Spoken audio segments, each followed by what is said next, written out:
তো আমরা যে WBSSC, গ্রুপ সি এবং গ্রুপ ডি পরীক্ষাকে টার্গেট করে 1000+ স্ট্যাটিক জিকের একটা সিরিজ চালু করেছিলাম। আজকে তার 5 নম্বর ক্লাস।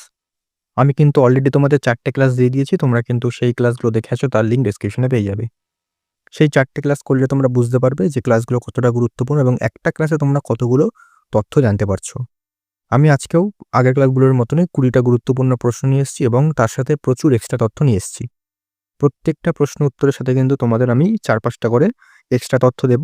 অর্থাৎ একটা ক্লাসে তোমরা কিন্তু 100+ প্রশ্ন উত্তর করতে পারবে যদি এখান থেকে প্রশ্ন দেওয়া হয়। ঠিক আছে? আমি কিন্তু খুব গুরুত্বপূর্ণ প্রশ্ন যেগুলো বিগত বছরে বারবার এসছে এবং যে প্রশ্নগুলো রেলেভেন্ট সেগুলোই কিন্তু নিয়ে এসেছি। একদম উল্টোপাল্টা কিন্তু প্রশ্ন দেওয়া হয়নি। পরিষ্কার? আর তোমরা আমাদের অবশ্যই টেলিগ্রামে জয়েন হয়ে যাও। সেখানে কিন্তু বিভিন্ন আপডেট এবং পিডিএফ শেয়ার করা হয়। আর তোমাদের স্ট্যাটিক জিকের ডিজিটাল নোটস খুবই তাড়াতাড়ি আসবে। তো অবশ্যই কিন্তু চ্যানেলটাকে ফলো করলেই বুঝতে পারবে যে কবে আসবে। পরিষ্কার? আর তোমরা কিন্তু অবশ্যই আমার আগের ক্লাসগুলো দেখে আসো। তাছাড়া আমি তোমাদের আ যেই গুরুত্বপূর্ণ টপিকগুলো রয়েছে, অর্থাৎ ইতিহাস থেকে যেমন ধরো গুরুত্বপূর্ণ টপিক যেখান থেকে বেশি, বেশি প্রশ্ন দেয়, সেই টপিক থেকে তোমাদের আমি আ এমসিকিউ প্রশ্নের মাধ্যমে সম্পূর্ণটা কিন্তু কভার করে দিয়েছি। যে সমস্ত টপিকগুলো গুরুত্বপূর্ণ রয়েছে এবং আরও কিন্তু আসবে। পরিষ্কার? আর আজকে আমি যে প্রশ্নগুলো আলোচনা করব তোমরা কিন্তু অবশ্যই একদম শেষে জানাবে তোমরা 20 এর মধ্যে কত স্কোর করতে পেরেছো। ঠিক আছে? তোমরা ভিডিওটা পজ করে অবশ্যই উত্তরগুলো ভাববে। তারপরে কিন্তু খাতায় লিখবে যে উত্তরটা তোমাদের। তারপরে লাস্টে মিলিয়ে তোমরা কিন্তু অবশ্যই তোমার স্কোর শেয়ার করবে। ঠিক আছে? তো বেশি কথা বাড়াচ্ছি না। সরাসরি তোমাদের কিন্তু মূল আলোচনায় চলে আসছি। দেখো, তোমরা চাইলে কিন্তু নোটসগুলো তোমরা খাতায়ও নোট ডাউন করে নিতে পারো। ঠিক আছে? দেখো, প্রথম প্রশ্ন কি বলছে? ভারতের প্রাচীনতম শাস্ত্রীয় নৃত্য কোনটি? দেখো, কিছু, কিছু প্রশ্ন কয়েকটা ক্লাসে ২-১ টা প্রশ্ন কিন্তু রিপিট হতে পারে। সেটাতে সমস্যা হবে না। রিপিট হলে তোমাদেরই ভালো। তোমরা কিন্তু রিভিশন হয়ে যাবে। পরিষ্কার? দেখো, প্রথম প্রশ্ন যেটা বললাম যে ভারতের প্রাচীনতম শাস্ত্রীয় নৃত্য কোনটি? উত্তর কি হবে বলো? অপশন ক কত্থক, অপশন খ ভারতনাট্যম, অপশন গ ওড়িশি, অপশন ঘ কুচিপুড়ি। বলো এখানে উত্তর কি হবে? এটার উত্তর হবে কিন্তু তোমাদের অপশন নাম্বার খ ভারতনাট্যম। ঠিক আছে? এবার আমরা গুরুত্বপূর্ণ তথ্য দেখে নিই ভারতনাট্যম সম্পর্কে। দেখো, এটি তামিলনাড়ুর একটি শাস্ত্রীয় নৃত্য। তোমরা সকলেই জানো, যারা আগের ক্লাস করেছো আমি। এবং এই ভারতনাট্যমের সাথে যুক্ত গুরুত্বপূর্ণ ব্যক্তিত্বের নাম অবশ্যই গুরুত্বপূর্ণ পরীক্ষার জন্য। কি? রুক্মিণী দেবী অরুণ্ডালে, বালা সরস্বতী, পদ্মা সুব্রমণিয়াম, মৃণালিনী সারাবাই, হারারাম বেল্লি, সোনাল মানসিং, ইয়ামিনী কৃষ্ণমূর্তি, লীলা স্যামসন, মালবিকা সারুক্কাই। এই নামগুলো কিন্তু খুবই গুরুত্বপূর্ণ। বিশেষ করে যামিনী কৃষ্ণমূর্তি, তারপরে সোনাল মানসিং, আলারমেল ভেল্লি, রুক্মিণী দেবী অরুণ্ডেল, বালা সরস্বতী, এই নামগুলো কিন্তু পশ্চিমবঙ্গের বিভিন্ন পরীক্ষায় কিন্তু অনেকবার এসছে। তো সেগুলো কিন্তু অবশ্যই মাথায় রাখতে হবে। ঠিক আছে? এনারা কিন্তু ভারতনাট্যমের সাথে যুক্ত এবং এই নাচকে কিন্তু একহার্য বা একক নৃত্য বলা হয়। পরিষ্কার? যেহেতু একা নাচা হয় সেক্ষেত্রে এর জন্য একহার্য বা একক নৃত্য কিন্তু বলা হয়।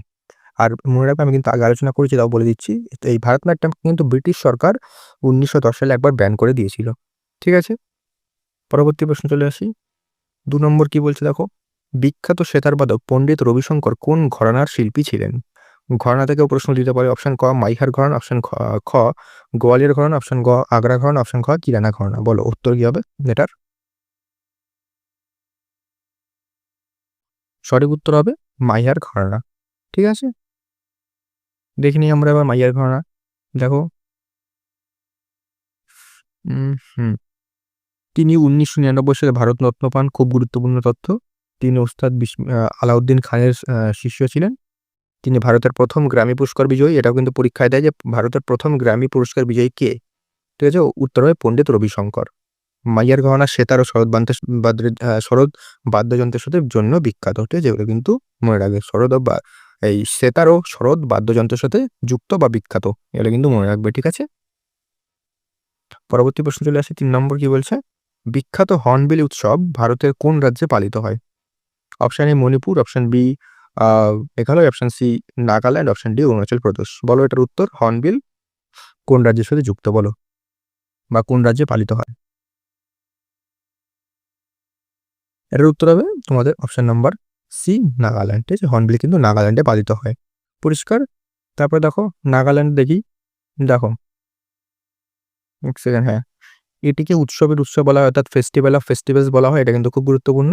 এটিকে কিন্তু প্রত্যেক 1লা ডিসেম্বর থেকে 10ই ডিসেম্বর পর্যন্ত পালিত হয়, অর্থাৎ টোটাল 10 দিন কিন্তু ধরে এই উৎসবটা হয়। এই উৎসবটি কিন্তু আমাদের বিখ্যাত হর্নবিল পাখির নাম অনুসারে রাখা হয়েছে। নাগাল্যান্ডের বিভিন্ন উৎসবগুলো আছে কি, কি? মানে হর্নবিল ছাড়া এটা হচ্ছে সেক্রেনি, আউলিং, মোয়াৎসু। মোয়াৎসুটা কিন্তু আউ ট্রাইবে আসে। আউ ট্রাইব মানে আউ যে উপজাতি তারা কিন্তু এগুলো এই উৎসবটা পালন করে। ঠিক আছে? তো এগুলো কিন্তু ভালো করে দেখে রাখবে। ৪ নম্বর প্রশ্ন কি বলছিল কি?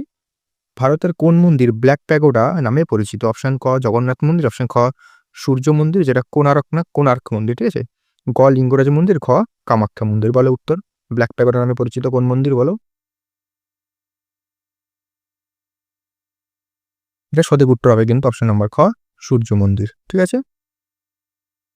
দেখো নেক্সট সেকেন্ড, হ্যাঁ দেখো এটি কিন্তু ওড়িশার পুরী জেলায় অবস্থিত। গঙ্গা বংশের রাজা প্রথম নরসিংহদেব এটি তৈরি করেন। এটি ১২ জোড়া চাকাযুক্ত একটি রথের আদলে তৈরি এবং ১৯৮৪ সালে এটি ইউনেস্কো ওয়ার্ল্ড হেরিটেজ সাইটের মর্যাদা পায়। ঠিক আছে? এগুলো কিন্তু খুব গুরুত্বপূর্ণ তথ্য। এক একটা তথ্যই সবচেয়ে বেশি গুরুত্বপূর্ণ। পরবর্তী প্রশ্ন কি আসছে? ৫ নম্বর কি বলছে? মধুবনী সেকেন্ড সরি হুম, বলো। মধুবনী লোকশিল্প ভারতের কোন রাজ্যে বিখ্যাত? অপশন ক পশ্চিমবঙ্গ, অপশন খ উড়িষ্যা, অপশন খ বিহার, অপশন খ রাজস্থান। বলো মধুবনী লোকশিল্প কোথায় বিখ্যাত? বলো উত্তরটা বলো দেখি। তো এখানে যদি বলি আমি মধুবনী তাহলে এটা উত্তর কি হবে? এটা উত্তর হবে কিন্তু বিহার। ওকে, দেখি আমরা গুরুত্বপূর্ণ লোকশিল্প সম্পর্কে একটু দেখে নিই, একটু বড় করে নিই যাতে তোমাদের দেখতে সুবিধা হয়। দেখো ১ সেকেন্ড এটাকে একটু নিচে নামিয়ে নিই। হ্যাঁ, দেখো পটচিত্র কিন্তু ওড়িশা এবং পশ্চিমবঙ্গে, ওয়ারলি হচ্ছে মহারাষ্ট্রতে, কালামকারী হচ্ছে তোমাদের অন্ধ্রপ্রদেশ, ফাড এটা হচ্ছে তোমাদের রাজস্থান। ঠিক আছে? তারপরে আরও আছে তোমাদের কালীঘাট পটচিত্র হচ্ছে পশ্চিমবঙ্গে, গুহা ১ সেকেন্ড গন্ড এটা কিন্তু গন্ড চিত্র এটা হচ্ছে তোমাদের মধ্যপ্রদেশ এবং থাংকা তোমাদের সিকিম এবং অরুণাচল প্রদেশে। তো এই লোকশিল্পগুলো কিন্তু খুব গুরুত্বপূর্ণ মার্শাল আর্টস। তো এই মার্শাল আর্টস তো এগুলো কিন্তু অবশ্যই ভালো করে মনে রাখবে। ঠিক আছে? এগুলো তোমরা চাইলে একটা স্ক্রিনশট করে নাও, দেখে কিন্তু অবশ্যই মনে রাখবে। পরিষ্কার ডিজিটাল নোটসের কথা বলবো আমি, তৈরি হচ্ছে, দেখে নাও। পরবর্তী প্রশ্ন যাওয়ার আগে তোমাদের একটা জিনিস বলে দিই, ভারতীয় সংবিধানের ডিজিটাল নোটস তোমরা যারা নিতে চাও তাদের বলছি, দেখো এই যে নোটসটা তৈরি করা হয়েছে এখানে কিন্তু তোমাদের যেমন আমি ক্লাস করাচ্ছি প্রশ্ন উত্তর এবং এক্সট্রা তথ্য দিয়ে, এই নোটসটায় কিন্তু তেমনই ভারতীয় পলিটির প্লাস ২০টা অধ্যায়, ২০টা থেকেও বেশি অধ্যায় থেকে গুরুত্বপূর্ণ প্রশ্ন ২৫টা ৩০টা প্রত্যেক অধ্যায় থেকে প্রশ্ন উত্তর এবং তার নিচে ৫টা ৬টা বা ৪টে ৫টা করে কিন্তু তথ্য দিয়ে সম্পূর্ণ এই নোটসটা তৈরি করা হয়েছে ডিজিটাল নোটস। তোমরা এই নোটসটা যারা নিতে চাও তাদের বলে রাখি, দেখো এখানে কিন্তু প্রায় মোটামুটি ৪০০ থেকে ৫০০টা প্রশ্ন উত্তর রয়েছে। দেখো এই প্রশ্ন উত্তর যদি বলি আমি কিন্তু এই প্রশ্ন উত্তরগুলো একদম এক্সাম ওরিয়েন্টেড। একটাও কিন্তু ফালতু প্রশ্ন নয়। প্রত্যেকটা প্রশ্ন কিন্তু বিগত বছর থেকে নেওয়া হয়েছে, অর্থাৎ কোনো না কোনো পরীক্ষায় এসছে বা যেই প্রশ্নগুলোর গুরুত্ব সবথেকে বেশি সেগুলো দেওয়া হয়েছে এবং প্রত্যেক প্রশ্নের নিচে কিন্তু প্রায় ৪টে ৫টে করে কিন্তু তথ্য দেওয়া হয়েছে। সেই তথ্যের মাধ্যমে কিন্তু প্রত্যেকটা চ্যাপ্টার কভার করা হয়েছে। কেন এভাবে তৈরি করা হয়েছে? যাতে যাদের অলরেডি কিন্তু পলিটিটা পড়া রয়েছে তাদের রিভিশন হয়ে যায়, প্রশ্ন প্র্যাকটিস হয়ে যায় এবং যারা অনেক তথ্য জানে না তারাও কিন্তু জানতে পারবে। আর ২,০০০ প্লাস কিন্তু তথ্য তোমাদের দেওয়া হয়েছে এখানে। পরিষ্কার? আর এই তোমাদের নোটসটার কিন্তু একদম প্রাইস একদম কম রাখা হয়েছে। একদমই কম। ৳৬৯ তোমরা দেখতেই পারছো। তোমরা যারা নিতে চাও তারা কিন্তু আমাদের এই WhatsApp-এ মেসেজ করো 9748070028 এই নাম্বারে মেসেজ করলে তোমরা কিন্তু কিভাবে এটা সংগ্রহ করবে জানতে পারবে। পরিষ্কার? তোমাদের একবার দেখিয়ে দিই দেখো। তোমরা দেখতে পাচ্ছ এই পাশে দেখো আমি একটা পেজের আমি দেখিয়ে দিয়েছি দেখো। একটা প্রশ্ন তার নিচে ৪টে অপশন, তার নিচে সঠিক উত্তর এবং কতগুলো তোমাদের গুরুত্বপূর্ণ তথ্য। এভাবে কিন্তু তোমরা পড়লে তোমাদের কিন্তু প্র্যাকটিস প্লাস অনেক কিছু জানতেও পারবে। তার সাথে তোমরা পলিটির ১০টা মক টেস্ট একদম ফ্রি পাবে। পরিষ্কার? আর তোমরা যারা নিতে চাও অবশ্যই কিন্তু নিচে তোমাদের যে স্ক্রিনে তোমাদের যে মোবাইল নাম্বারটা দেখালাম 9748070028 সেখানে কিন্তু অবশ্যই মেসেজ করো। পরিষ্কার? তো চলে আসছি নেক্সট প্রশ্নতে। ঠিক আছে? তারপরে দেখো পরবর্তী প্রশ্ন কি আছে? ভারতের বৃহত্তম জাতীয় উদ্যান কোনটি? অর্থাৎ লার্জেস্ট ন্যাশনাল পার্ক। অপশন ক জিম করবেট, অপশন খ কাজিরাঙা, অপশন গ হেমিস জাতীয় উদ্যান, অপশন খ গির জাতীয় উদ্যান। বলো উত্তর। ভারতের বৃহত্তম জাতীয় উদ্যান কোনটি? তো এটার উত্তর হবে কিন্তু অপশন নাম্বার ঘ হেমিস জাতীয় উদ্যান। ঠিক আছে? দেখে নাও হেমিস জাতীয় উদ্যান এটি কিন্তু লাদাখের কেন্দ্রশাসিত লাদাখ যে কেন্দ্রশাসিত অঞ্চল আছে সেখানে অবস্থিত এটি তুষার চিতার জন্য বিখ্যাত। ভারতের প্রথম জাতীয় উদ্যান হলো উত্তরাখণ্ডের জিম করবেট, এটা আমি আগেও বলেছি, তাও রিভিশন করে দিচ্ছি। কাজিরাঙা কিন্তু কাজিরাঙা যে জাতীয় উদ্যান আছে সেটা কিন্তু অসমে রয়েছে এবং এটি একশৃঙ্গ গন্ডারের জন্য বিখ্যাত। ঠিক আছে? এগুলো কিন্তু ভালো করে পয়েন্টগুলো মনে রাখবে। পরবর্তী প্রশ্ন কি বলছে? বিশ্ব জল দিবস অর্থাৎ ওয়ার্ল্ড ওয়াটার ডে কবে পালন করা হয়? অপশন ক 22শে মার্চ, অপশন খ 22শে এপ্রিল, অপশন ক 5ই জুন, অপশন খ 16ই সেপ্টেম্বর। বলো এটার উত্তর কি হবে? World water day. যদি বলি আমি বিশ্ব জল দিবস, তাহলে উত্তর হবে কিন্তু অপশন নাম্বার খ 22শে মার্চ। ঠিক আছে? দেখিনি এবার। দেখো 22শে এপ্রিল পালন করা হয় কিসের জন্য? বসুন্ধরা দিবস বা আর্থ ডে। 5ই জুন হচ্ছে পরিবেশ দিবস। 16ই সেপ্টেম্বর যেটা আগেও বলেছি ওজোন স্তর, এবং 8ই সেপ্টেম্বর কি আন্তর্জাতিক সাক্ষরতা দিবস। এগুলো কিন্তু অবশ্যই মনে রাখবে। ঠিক আছে? পরবর্তী প্রশ্ন চলে আসে, কি বলছে পরবর্তী প্রশ্ন? দ্য ডিসকভারি অফ ইন্ডিয়া বইটি কে লিখেছেন? অপশন ক মহাত্মা গান্ধী, অপশন খ জওহরলাল নেহরু, অপশন গ বি.আর. আম্বেদকর, অপশন গ সরোজিনী নাইডু। বলো দ্য ডিসকভারি অফ ইন্ডিয়া কে লিখেছেন? এটার উত্তর হবে কি? এটার উত্তর হবে কিন্তু অপশন নম্বর খ জওহরলাল নেহরু। ঠিক আছে? দেখো 1944 সালে আহমেদনগর কেল্লায় বন্দি থাকার সময় তিনি কিন্তু এটি লিখেছিলেন, এবং জওহরলাল নেহরু কিন্তু অন্য একটি বিখ্যাত বই কি? এটা হচ্ছে গ্লিম্পিস অফ ওয়ার্ল্ড হিস্ট্রি। ঠিক আছে? তারপরে দেখো তোমাদের মহাত্মা গান্ধীর আত্মজীবনী কি হচ্ছে? মাই এক্সপেরিমেন্টস উইথ ট্রুথ। এবং জওহরলাল নেহরু ছিলেন কি? ভারতের প্রথম, মানে স্বাধীন ভারতের প্রথম প্রধানমন্ত্রী ছিলেন জওহরলাল নেহরু। এগুলো কিন্তু মনে রাখবে, এগুলো কিন্তু স্ট্র্যাটেজিকের জন্য খুব গুরুত্বপূর্ণ। ঠিক আছে? হিটলারের আত্মজীবনীর নাম কি? তোমরা সেটা কমেন্ট করে জানাও। ওকে, পরবর্তী প্রশ্ন হচ্ছে ভারতের দীর্ঘতম নদী কোনটি? অপশন ক ব্রহ্মপুত্র, অপশন খ গোদাবরী, অপশন ক গঙ্গা, অপশন খ নর্মদা। বলো উত্তর বলো।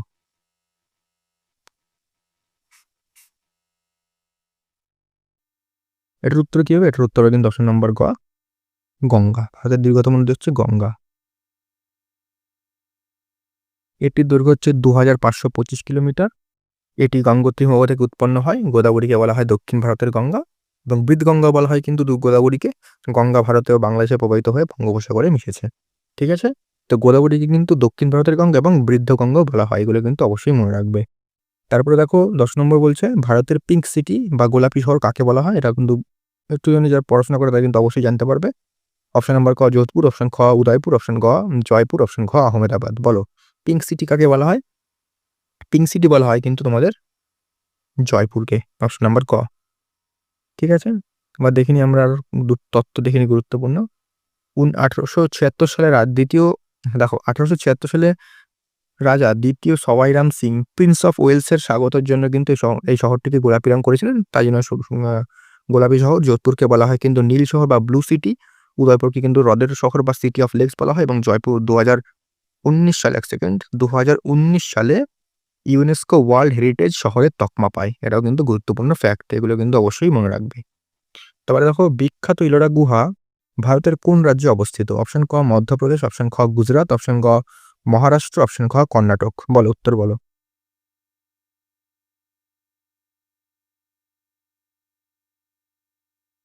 এটার উত্তর হবে কিন্তু তোমাদের ইলোরা গুহা, অপশন নাম্বার গ মহারাষ্ট্রতে অবস্থিত।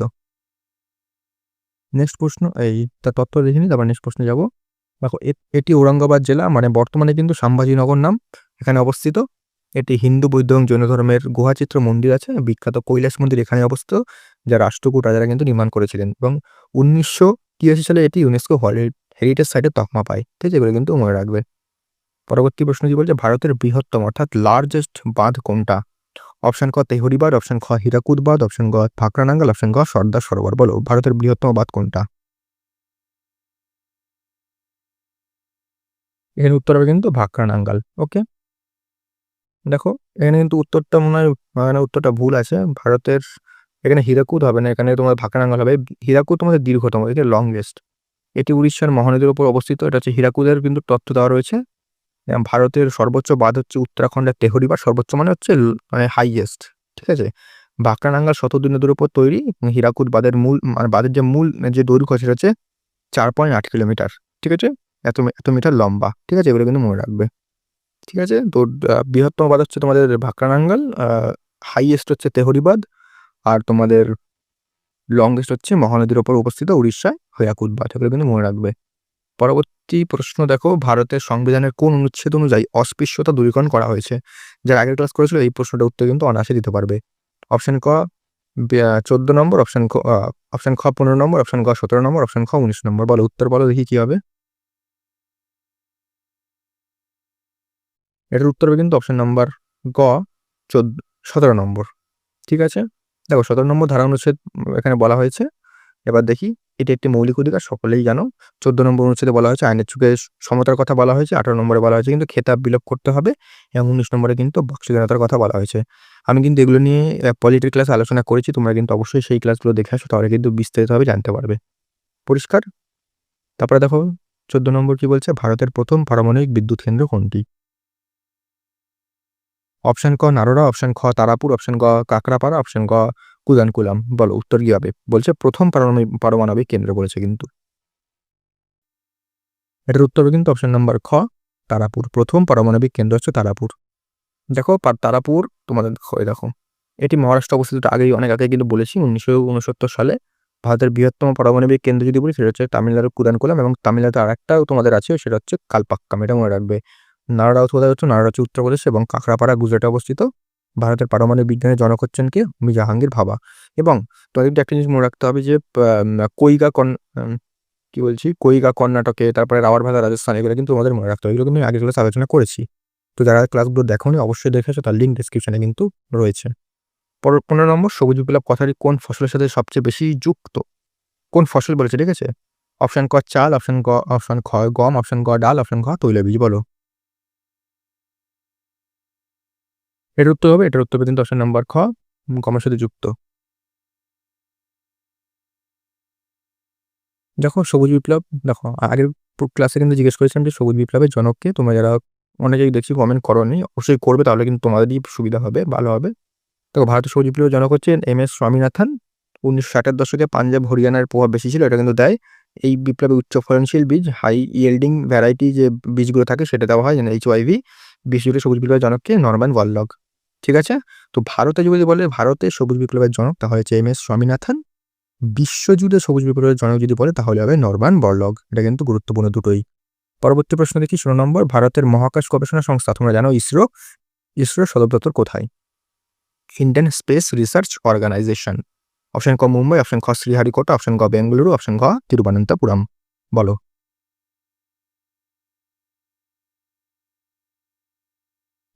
এটার উত্তর হবে কিন্তু অপশন নাম্বার গ ব্যাঙ্গালোর। ঠিক আছে, দেখো ব্যাঙ্গালোর। এখন দেখি উত্তর হলে বেশি বা গ নাইলে খ, না হলে গ, এরকমই হয়ে আসছে। যাই হোক, উত্তর পাড়াই কথা। দেখো ইসরো প্রতিষ্ঠিত হয়েছিল 1969 সালে 15ই আগস্ট। শ্রীহারিকোটা হলো ভারতের প্রধান উপগ্রহ উৎক্ষেপণ কেন্দ্র, এবং হচ্ছে সতীশ ধাওয়ান স্পেস সেন্টার আছে। ভারতের মহাকাশ কর্মসূচি জনককে বিক্রম সারাভাই, এবং বেঙ্গালুরুকে ভারতের ইলেকট্রনিক শহর বা সিলিকন ভ্যালি বলা হয়। এগুলো কিন্তু গুরুত্বপূর্ণ ফ্যাক্ট। তারপর হচ্ছে পশ্চিমবঙ্গের রাজ্য প্রাণী কোনটি? অপশন খ রয়্যাল বেঙ্গল টাইগার, অপশন খ গয়াল, অপশন ঘ মেছো বিড়াল, অপশন গ হাতি। বলো পশ্চিমবঙ্গের রাজ্য প্রাণী কি? বলো এটার উত্তর কি হবে? এটার উত্তর হবে কিন্তু অপশন নাম্বার গ মেছো বিড়াল। আবার গ, বারবার গ আসছে কেন? দেখো পশ্চিমবঙ্গের রাজ্য পাখি কি? এটা হচ্ছে তোমাদের ধলা গলা মাছরাঙা, অর্থাৎ সাদা যে গলা থাকে সেটাকে হচ্ছে মাছরাঙা। রাজ্য গাছ হচ্ছে ছাতিম গাছ, রাজ্য ফুল হচ্ছে শিউলি ফুল, এবং রয়্যাল বেঙ্গল টাইগার হচ্ছে ভারতের জাতীয় প্রাণী। এটা কিন্তু সকলেই জানার কথা। পরবর্তী প্রশ্ন দেখি, ভারতের প্রথম ভাইসরয় কে ছিলেন? Lord Warren Hastings, Lord William Bentinck, Lord Canning, Lord Mountbatten. বলো ভারতের প্রথম ভাইসরয় বলো দেখি কে? এটার উত্তর কি হবে? এটার উত্তর হবে কিন্তু অপশন নাম্বার গ লর্ড ক্যানিং। আবার গ, শুধু গই আসছে কেন? দেখো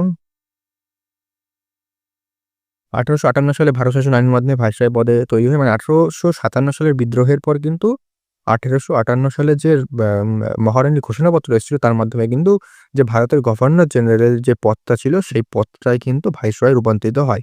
এবং ভারতের শেষ যদি বলে ভারতের শেষ গভর্নর জেনারেল গিয়েছিল তাহলেও কিন্তু লর্ড ক্যানিংই হবে, এবং প্রথম ভাইসরয় কিন্তু লর্ড ক্যানিংই হবে। ঠিক আছে, লর্ড ক্যানিং ইস্ট ইন্ডিয়া কোম্পানির শেষ গভর্নর জেনারেল, এটা বললাম তোমাদের আমি। আর ভারতের 1857 সালে বিদ্রোহ হয়েছিল, এবং স্বাধীন ভারতের শেষ গভর্নর জেনারেল কে ছিলেন? উত্তর হবে চক্রবর্তী রাজাগোপালাচারী। ঠিক আছে? পরবর্তী প্রশ্ন কি বলছে? ইউনেস্কোর সদর দপ্তর কোথায় অবস্থিত? উত্তর বলো। New York, Geneva, Paris, Vienna. আবার সেই একই, এটার উত্তরে কিন্তু অপশন নাম্বার গ হবে প্যারিস। বারবার সব গ আসছে কেন বুঝতে পারছি না। দেখো, ইউনেস্কো তোমাদের 1945 সালে প্রতিষ্ঠিত হয়। এটি শিক্ষা, বিজ্ঞান, সংস্কৃতির প্রসারের কাজ করে এবং জেনেভাতে হু এবং আইএলও সদর দপ্তর রয়েছে। ঠিক আছে? তারপরে নিউ ইয়র্কে তোমাদের রাষ্ট্রসংঘ অর্থাৎ ইউনাইটেড নেশনে তোমাদের কার্যালয় রয়েছে। এই দুটো কিন্তু গুরুত্বপূর্ণ। হু এবং আইএলও সদর দপ্তর কোথায়? জেনেভাতে। মানে আমি তোমাদের একটা বলেছিলাম আগে যে ডাব্লিউ দিয়ে যে সমস্ত অর্গানাইজেশনের নামগুলো শুরু মানে ইন্টারন্যাশনাল, সেগুলো কিন্তু বেশিরভাগই জেনেভাতে রয়েছে। সুইজারল্যান্ডে জেনেভা এবং নিউ ইয়র্কে তোমাদের ইউএন রয়েছে। আর বাকিগুলো তো আমি আলোচনা করেছি আগের ক্লাসে, তোমরা দেখে নিতে পারো। আজকের শেষ প্রশ্ন, ভারতের কোন শহরকে প্রাসাদ নগরী বলা হয় অর্থাৎ সিটি অফ প্যালেসেস বলা হয়? অপশন ক কলকাতা, অপশন খ লখনৌ, অপশন গ হায়দ্রাবাদ, অপশন গ মহীশূর। বলো। এর উত্তর হবে কিন্তু অপশন নাম্বার ক কলকাতা। অনেকক্ষণ পর ক এসছে। দেখো, কলকাতা পশ্চিমবঙ্গের রাজধানী, একে ভারতের সংস্কৃতির রাজধানী বলা হয়। লখনৌকে বলা হয় নবাবদের শহর, হায়দ্রাবাদকে বলা হয় মুক্ত শহর এবং কলকাতার অপর ডাকনাম কি? City of joy. এটা সকলেই জানো। তো এই যে তোমাদের সম্পূর্ণ আজকে আলোচনা, এগুলো পয়েন্টগুলো কিন্তু নোট ডাউন করো না, খুব গুরুত্বপূর্ণ। তোমরা কিন্তু অবশ্যই আমাদের টেলিগ্রামে জয়েন করে নিচ্ছে, তার লিঙ্ক রয়েছে। তাছাড়া তোমরা কিন্তু অবশ্যই এই ক্লাসটিকে শেয়ার করো তোমাদের বন্ধুদের মধ্যে যারা কিন্তু প্রিপারেশন নিচ্ছে। ঠিক আছে?